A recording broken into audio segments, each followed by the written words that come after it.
Pada Juli 2026, mantan Direktur Utama Kebun Binatang Surabaya, Khairul Anwar, dicokok Kejaksaan Tinggi Jawa Timur atas dugaan korupsi dan penyalahgunaan dana operasional kebun binatang senilai 10,2 miliar. Kasus ini hanyalah puncak gunung es dari kegagalan tata kelola, kelalaian dan penderitaan satwa yang berlangsung selama puluhan tahun. Kebun Binatang Surabaya telah lama menjadi sorotan dunia internasional karena kondisinya yang miris dan memprihatinkan. Liputan jurnalis asing bahkan menempatkan kebun binatang ini sebagai kebun binatang terkejam di dunia karena ratusan satwa mati tiap tahunnya. Sarang pelikan yang penuh sesak, seekor singa mati terjerat seling baja, komodo yang mati akibat air yang tercemar limbah, harimau kurus kering karena pakan berformalin, hingga seekor jerapah yang mati dengan perut penuh sampah plastik seberat 20 kg. Kebun Binatang Surabaya atau KBS adalah salah satu kebun binatang tertua di Indonesia yang tak pernah luput dari polemik dan masalah tata kelola. Lokasinya yang berada di pusat kota membuat kebun binatang ini menjadi incaran berbagai pihak. Sengketa dan dualisme pengelolaan kerap terjadi demi perebutan kendali operasional, aset dan anggaran yang menggiurkan. Pada awal 2000-an hingga 2010, sengketa pengelolaan antara manajemen lama dan baru menyebabkan kekacauan operasional. Pencurian pakan, perdagangan satwa ilegal, dan kelalaian menjadi rutin terjadi hingga menyebabkan angka kematian satwa melonjak. Ribuan ekor satwa mati hanya dalam waktu 3 tahun sejak 2006 hingga 2008. Pada 2010, Kementerian Kehutanan akhirnya mencabut izin operasional karena standar pengelolaan yang buruk dan tingginya angka kematian satwa termasuk spesies langka. Kebun binatang terkejam ada di dunia, ada di Indonesia, saudara. Setidaknya itulah yang diberitakan sebuah media Inggris mengenai buruknya pengelolaan kebun binatang Surabaya di Jawa Timur. Dilaporkan 50 satwa mati dalam 3 bulan terakhir. Namun tudingan ini dibantah pengelola KBS maupun wali kota Surabaya. Buruknya tata kelola KBS mulai disorot media asing pada 2010 hingga 2014. Para jurnalis asing bahkan menjuluki kebun binatang ini sebagai Zoo of Death atau kebun binatang maut karena maraknya kematian satwa. Kasus paling mencengangkan terjadi pada 2012 di mana seekor jerapah bernama Kliwon ditemukan mati dengan sampah plastik seberat 20 kg di perutnya. Menurut juru bicara KBS, plastik tersebut kemungkinan berasal dari sampah kemasan yang dilempar oleh pengunjung kebun binatang selama bertahun-tahun ke kandang Kliwon. Di tahun yang sama, seekor harimau putih bernama Santi ditemukan mati di kandangnya setelah mengalami masalah pada tulang punggung dan gangguan metabolisme tubuh akibat kurangnya ruang gerak dan pencahayaan matahari. Jurnalis asal Inggris, Richard Sears, yang pernah berkunjung ke KBS pada 2013, menggambarkan KBS sebagai tempat paling mengerikan dan kejam untuk para hewan. Ia yang bekerja untuk Daily Mail melaporkan sejumlah satwa seperti gajah hingga burung pelikan mendapat perlakuan yang tak pantas. Sears menemukan adanya seekor gajah muda yang kakinya dirantai, sehingga kesulitan untuk bisa bergerak bahkan menyebabkan luka di kaki gajah tersebut. Selain gajah, ia juga mengkritisi kandang burung pelikan yang dinilai tidak layak dan terlalu sempit untuk diisi lebih dari 150 ekor burung. Sejumlah hewan besar seperti unta bahkan terlihat kurus dengan tulang-tulangnya yang menonjol karena asupan pakan yang tidak layak. Seekor singa Afrika di kebun binatang Surabaya ditemukan mati mendadak. Ia terjerat tali kawat penutup pintu kandang.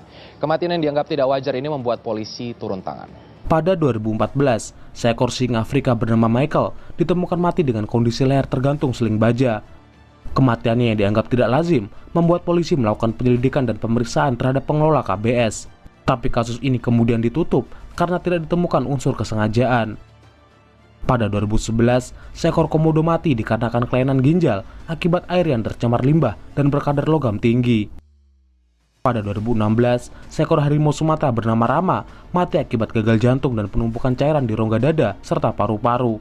Media asing menilai kematian Rama dipicu oleh kondisi kandang yang pengap dan kurangnya perhatian dari pihak pengurus. Sementara pihak KBS menyatakan kematian Rama murni karena penyakit bawaan. Kisah harimau lain yang juga memprihatinkan adalah Melani, harimau Sumatera yang kurus kering dan menderita gangguan pencernaan kronis akibat pakan berformalin.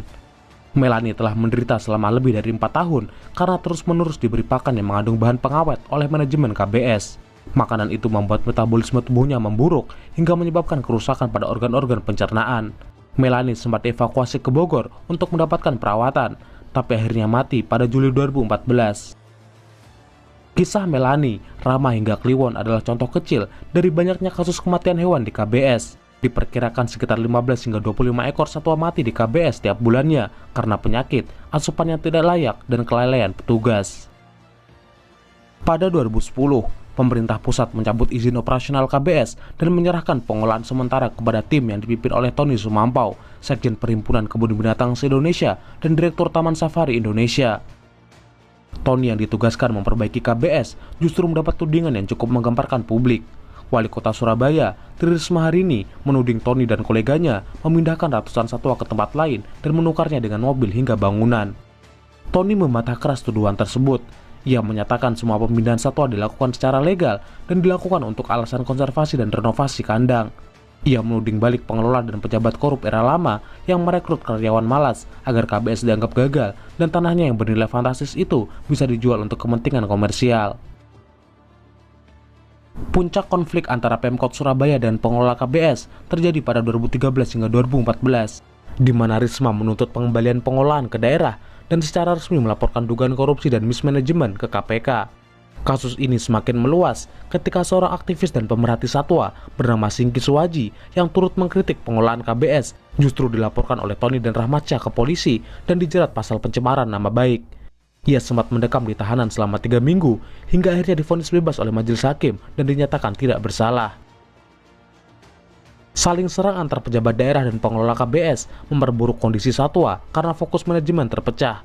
Di tengah tekanan publik dan kematian satwa yang terus berlanjut, pemerintah pusat akhirnya mengembalikan pengolahan KBS ke Pemkot Surabaya pada 2014. Tri Risma hari ini bahkan telah menyiapkan anggaran sekitar 15 miliar dari APBD Kota Surabaya untuk melakukan perbaikan dan perluasan lahan KBS. Pada 2016, Pemkot Surabaya membentuk perusahaan daerah untuk mengelola KBS secara lebih profesional.